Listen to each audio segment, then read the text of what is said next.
नमस्कार दोस्तों, आप सभी लोगों का स्टडी आई क्वेश्चनिंग स्वागत है। आप सभी विद्यार्थियों के लिए महत्वपूर्ण इंपॉर्टेंट क्वेश्चन लेके आया हूं दोस्तों। एक्सेल से जुड़े एमएस एक्सेल से जुड़े महत्वपूर्ण क्वेश्चन आज पार्ट 1 होने वाला है। आज पार्ट 1 होने वाला है। आपको पता है कल भी और परसों भी, मतलब 2 पार्ट में अपने एमएस वर्ड पूरा कर लिया, 2 पार्ट में हम एमएस एक्सेल को पूरा करने वाले हैं। ठीक है ना। आज अपन 38 क्वेश्चन करेंगे और इसके बाद जो बचे कुछ क्वेश्चन है वो पूरे के पूरे लगभग 50 क्वेश्चन बचेंगे। उसके बाद वो अपन जो है या तो कल कर लेंगे या फिर आने वाले किसी भी दिन में कर लेंगे। तो आप पुरानी क्लासों को भी देखो यार, राजस्थान जीके वगैरह की क्लासें मैंने ले रखी है, तो आप उन क्लासों को भी देखो। ठीक है ना। चलिए दोस्तों, शुरुआत करते हैं आज के महत्वपूर्ण प्रश्नों के साथ। दिए गए विकल्पों में डेटा विश्लेषण के लिए उपयुक्त टूल कौन सा है? दिए गए विकल्पों में डेटा विश्लेषण के लिए उपयुक्त टूल कौन सा है? आप सभी विद्यार्थी को इस प्रश्न का जवाब देना है। चलिएगा मित्रों, तो आपको जवाब हो जाएगा दिए गए विकल्पों में डेटा विश्लेषण के लिए उपयुक्त टूल है एमएस एक्सेल। क्या हो जाएगा? एमएस एक्सेल इसका सही जवाब होगा।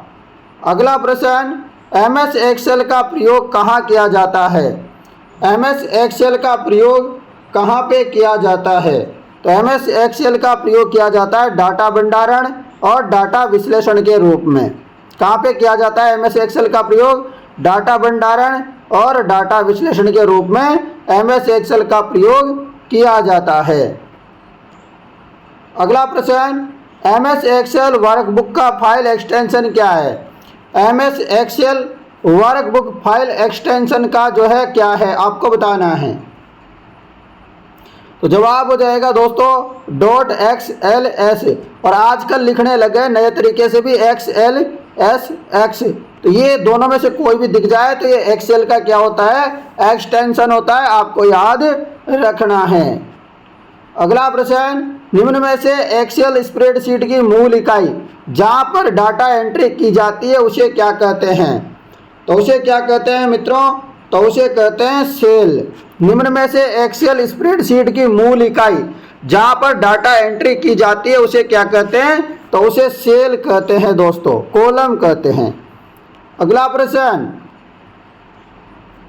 एमएस एक्सेल में एक सेल को सक्रिय करने का निम्न में से क्या एक प्रकार है? आपको बताना है कि एमएस एक्सेल में कोई भी एक सेल है उसको क्या करना है? सक्रिय करना है। तो सक्रिय करने के लिए क्या तरीका हो सकता है, बताओ। तो आपको बताएं, सेल पर क्लिक करके भी आप क्या कर सकते हो? सक्रिय कर सकते हो। टैब कुंजी का प्रयोग करके भी सक्रिय कर सकते हो। एरो कुंजी का प्रयोग करके भी सक्रिय कर सकते हो, यानी कि ऑल ऑफ दीज आपका सही हो जाएगा। अगला प्रश्न, एक्टिव सेल क्या होता है? एक्टिव सेल क्या होता है? एक्टिव सेल होता है सेल जहां पॉइंटर उपस्थित होता है। एक्टिव सेल क्या होता है? जहां पर दोस्तों पॉइंटर उपस्थित होता है। यह आपका सही जवाब होगा। अगला प्रश्न, हाइपर मीडिया संरचनाओं के माध्यम से नेविगेट करने के लिए निम्न में से कौन सा विकल्प का उपयोग किया जाता है? हाइपर मीडिया संरचनाओं के माध्यम से नेविगेट करने के लिए निम्न में से कौन सा विकल्प का उपयोग किया जाता है? तो जवाब क्या होगा इसका? तो इसका जवाब हो जाएगा नोट से। क्या हो जाएगा? इसका उपयोग नोट्स हो जाएगा। अगला प्रश्न, वर्कबुक में अतिरिक्त वर्कशीट जोड़ने के लिए उपयुक्त शॉर्टकट कुंजी का चयन कीजिए। वर्कबुक में अतिरिक्त वर्कशीट जोड़ने के लिए उपयुक्त शॉर्टकट कुंजी का उपयोग कीजिए। तो इसका जवाब क्या होगा? इनमें से कोई नहीं। दोस्तों, ये सारे के सारे क्वेश्चन वेरी इंपॉर्टेंट है। आपको बता देना चाहता हूं मैं, बहुत इंपॉर्टेंट। आपको पता है, आप सोच रहे होंगे सर 5 तो क्वेश्चन आएंगे। 5 क्वेश्चन बहुत ज़्यादा इंपॉर्टेंट होते हैं। एक एक क्वेश्चन सिलेक्शन के लिए मायने रखता है आजकल। एमएस वर्कबुक क्या है? आपको बताना है कि एमएस वर्कबुक क्या है। तो संग्रह वर्कशीट का क्या है? संग्रह है। एमएस वर्कबुक क्या है? तो वर्कशीट का क्या है? संग्रह है मित्रों ये। अगला प्रश्न, एमएस एक्सेल में सेल किसे कहा जाता है? एमएस एक्सेल में सेल किसे कहा जाता है? तो रो और कॉलम के मिलान बिंदु को क्या कहते हैं? एमएस एक्सेल सेल कहा जाता है, रो और कॉलम को मिलान बिंदु को। जैसे कि मिल जाता है ना रो और कॉलम, इसी को सेल कहते हैं। अगला प्रश्न, स्प्रेडशीट सॉफ्टवेयर प्रोग्राम का निम्न में से क्या उपयोग है? स्प्रेडशीट सॉफ्टवेयर प्रोग्राम का निम्न में से क्या उपयोग है? तो इसका जवाब हो जाएगा गणितीय गणना, सांख्यिकी, वित्तीय लेन देन में उपरोक्त सभी क्या हो जाएगा? सही होगा। अगला प्रश्न, अलाइनमेंट ग्रुप का निम्न में से कौन सा एक उपयोग है? अलाइनमेंट ग्रुप का निम्न में से कौन सा एक उपयोग है? तो क्या होगा इसका जवाब? टेक्स्ट की क्षैतिज और ऊर्ध्वाधर अलाइनमेंट, इसका सही जवाब होगा। टेक्स्ट की प्रेपिंग, ये भी सही जवाब होगा। टेक्स्ट क्लिप करने में, ये भी सही है, यानी कि उपरोक्त सभी सही हो जाएगा। अलाइनमेंट ग्रुप का निम्न में से कौन सा उपयोग है? तो तीनों उपयोग हो जाएगा। अगला प्रश्न आप लोगों के लिए, सेलों को एक साथ जोड़ने के लिए निम्न में से किस विकल्प का चयन किया जाता है? सेलों को एक साथ जोड़ने के लिए निम्न में से किस विकल्प का चयन किया जाता है? तो जवाब हो जाएगा मार्जिन सेल। सेलों को एक साथ जोड़ने के लिए निम्न में से किस विकल्प का चयन किया जाता है? तो मार्जिन सेल का उपयोग किया जाता है। अगला प्रश्न, किसी सेल में नंबर तथा फॉर्मूला एंटर करने की प्रक्रिया को क्या कहते हैं? किसी सेल में नंबर तथा फॉर्मूला एंटर करने की प्रक्रिया को क्या कहते हैं? क्या कहते हैं इसको? तो इसको कहते हैं लेबल्स। किसी सेल में नंबर तथा फॉर्मूला एंटर करने की प्रक्रिया को क्या कहते हैं? लेबल्स कहते हैं। अगला प्रश्न, सेल को एडिट करने के लिए कौन सी कुंजी का उपयोग किया जाता है? सेल को एडिट करने के लिए कौन सी कुंजी का उपयोग किया जाता है? जवाब हो जाएगा F3। सेल को एडिट करने के लिए कौन सी कुंजी का उपयोग किया जाता है? तो F3 कुंजी का उपयोग किया जाता है। अगला प्रश्न, MS एक्सेल में तालिका के कॉलम को क्या कहा जाता है? MS एक्सेल में तालिका के कॉलम को क्या कहा जाता है? तो तालिका के कॉलम को क्या कहते हैं? फील्ड कहते हैं। MS एक्सेल में तालिका के कॉलम को क्या कहा जाता है? फील्ड कहा जाता है मित्रों। नेक्स्ट प्रश्न, सेल के बारे में निम्न में से सही कथन है? सेल के बारे में इनमें से कौन सा कथन है जो सही है? तो आपको याद बता देता हूँ, ये वर्कशीट की सबसे छोटी क्या होती है? सेल इकाई होती है। सेल में डाटा एंटर किया जाता है। स्प्रेडशीट की सारी गणनाएं सेल में होती है, ये भी सही है, यानी कि उपरोक्त सभी क्या हो जाएगा? सही होगा। अगला प्रश्न, MS एक्सेल एक विंडोज आधारित किस प्रकार का पैकेज है? MS एक्सेल एक विंडोज आधारित किस प्रकार का पैकेज है? तो जवाब होगा स्प्रेडशीट टाइप का। अगला प्रश्न, एक स्प्रेडशीट में कितनी रो होती है? यानी कि आपको बताना है कि एक स्प्रेडशीट में कितने रो होती है। तो कितनी रो होती है एक स्प्रेडशीट में? 65,536 65,536 रोज होती है एक स्प्रेडशीट में। अगला प्रश्न, एक स्प्रेडशीट में कितने कॉलम होते हैं? तो आपने रो तो देख लिया, रो कितनी होती है? 65,536 रो होती है, जबकि कॉलम कितने होते हैं आपको बताना है। तो कॉलम होते हैं 256, तो रो तो कितने हो गए? 65,536 और कॉलम हो गए कितने हो गए? कॉलम 256। तो ये आप लोगों को याद रखना है मित्रों। जल्दी से कमेंट कर दीजिए आपको क्लास कैसी लग रही है, तुरंत कमेंट आना चाहिए आप सभी विद्यार्थियों का। चलिए दोस्तों अगले प्रश्न में चलते हैं। MS एक्सेल में कितनी अधिकतम वर्कशीट हो सकती है? तो MS एक्सेल में कितनी अधिकतम वर्कशीट हो सकती है? तो कितनी हो सकती है? तो अनलिमिटेड हो सकती है। MS एक्सेल में कितनी अधिकतम वर्कशीट हो सकती है? इसकी कोई लिमिट नहीं है। अगला प्रश्न, निम्न में से बैक स्टेज व्यू में कौन से विकल्प होते हैं? निम्न में से बैक स्टेज व्यू में कौन से विकल्प होते हैं?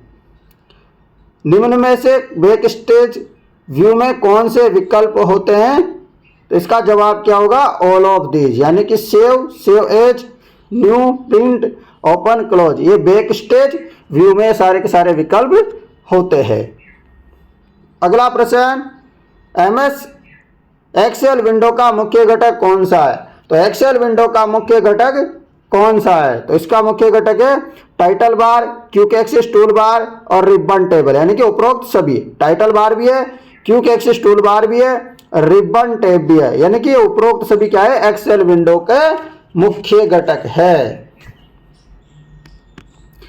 अगला प्रश्न मित्रों आपके लिए, फाइल, होम, इंसर्ट, फाइल हो गया, होम हो गया, इंसर्ट हो गया, डाउन ड्राउ हो गया, पेज लेआउट हो गया, फॉर्मूलाज हो गया, डाटा हो गया, रिव्यू हो गया, आदि विकल्प होते हैं। आदि विकल्प होते हैं रिबन टैब। आदि विकल्प क्या होते हैं? Ribbon tab. अगला प्रश्न, एक्सेल विंडो के टाइटल बार में निम्न में से कौन सा विकल्प होता है?